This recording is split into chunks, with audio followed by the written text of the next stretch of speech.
বন্ধুরা, আবার চলে এসেছি নতুন একটা দিন নতুন একটা ব্লগ নিয়ে। তো সকাল সকাল কাজ শুরু হয়ে গেছে, চান পুজো কাপড় কাচা হয়ে গেছে।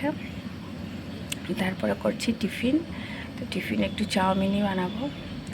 আলু পেঁয়াজ কেটে নিয়েছি, দেখাই তোমাদের। পেঁয়াজ কাটা হয়ে গেছে, এদিকে চাউমিনও সেদ্ধ হয়ে গেছে। চলো এটা নামিয়ে নিই।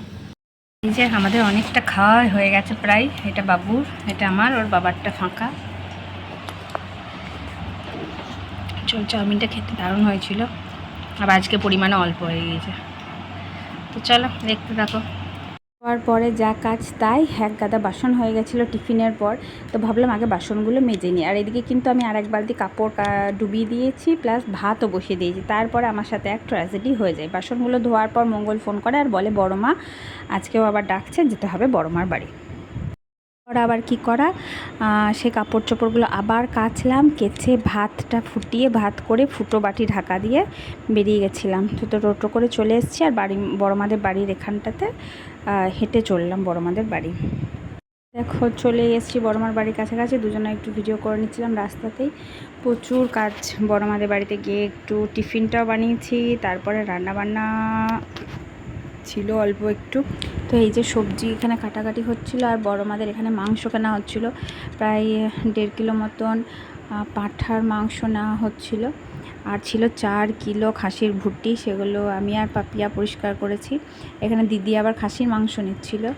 আমাদের জন্য কিন্তু পাঠা হচ্ছিলো। এই দেখো আমি মশলা কষাচ্ছি। এটা কিন্তু মুড়ি খাবার ঘুগনির জন্য মশলা। আর যেন খাসির ভুটি পরিষ্কার করতে করতে প্রায় 3টে বেজে গেছে। তারপর রান্না চাপিয়েছিলাম, বাকি সব রান্না হয়ে গেছিলো। এটা সেকেন্ড রাউন্ড স্নান করে আমি আর পাপিয়া, দিদি স্নান করতে ঢুকবে, আর আবার রান্নাটা আমি দেখছিলাম। আচ্ছা চলো দেখাই তোমাদের। এখানে বটটা চাপিয়ে দিয়েছি, ভীষণ সুন্দর খেতে হয়েছিল। প্রায় 4 কিলো ছিল, 2 বেলা ধরে খাওয়া হয়েছে। তো দেখো ওইদিকে আরেকটু বাকি আছে। তা করতে করতে যেহেতু 3:30 বেজে গেছে, আর খাবার দিয়ে দিয়েছি সবাইকে। বাকি খাবারগুলো হচ্ছিলো, আর এটার একটু জলটা মরলেই কিন্তু সবাইকে দিয়ে দিলাম নামিয়ে। তো হয়ে গেছিলো আমাদের খেতে খেতে প্রায় 4টে 4:30 হয়ে গেছে। সে দেওয়া হবে, তুমি কেন ডাকো নাই?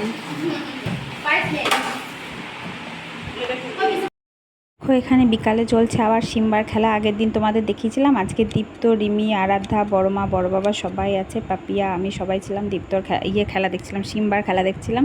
আর ছেলেদের সাথে খেলতেও ভীষণ ভালোবাসে। ও দেখতেই বিশাল, কিন্তু সেরকম কোনো ক্ষতিকারক নয়। ও ভীষণই মানুষের কাছে মানুষ ভালোবাসে, ভীষণ মানুষের সাথে ফ্রেন্ডলিভাবে মেশে। আর বাচ্চাদেরকে খুবই ভালোবাসে। মানুষজন চলে গেলে ওর খুব মন খারাপ হয়, ভীষণই ভালো।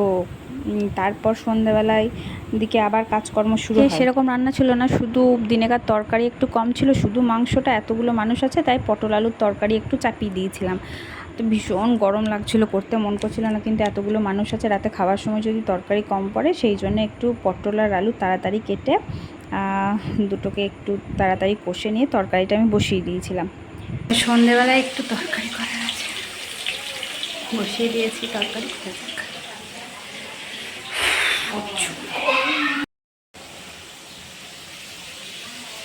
টু মাছ গরম।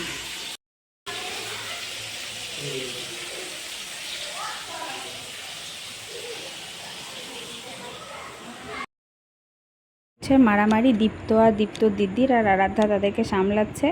তো ছোট ছেলে সব এক জায়গায় থাকলে যা হয় চলছিল ওদের। আর এদিকে দেখো তোমাদের অনেক রাত্রে ছবি দেখা। আর এটা তখন রাত্রে 12:30 বাজে, যখন মঙ্গল, অভি, বড় মা, বড় বাবা, কিষণ ওরা খেতে বসেছে। আর আমি, পাপিয়া, আমাদের খাওয়া হয়ে গেছিলো, ছেলেগুলোকেও খাইয়ে দিয়েছিলাম। আমরা বসে বসে গল্প করছিলাম সবাই মিলে। আর এই দেখো কি করব, গল্প করছি। আর সিম্বা এখানে ভিডিও শ্যুট করা হয়নি, আমরা বাড়ি আস্তে আস্তে প্রায় 1টা বেজে গেছে। চলো আজকের ব্লগটা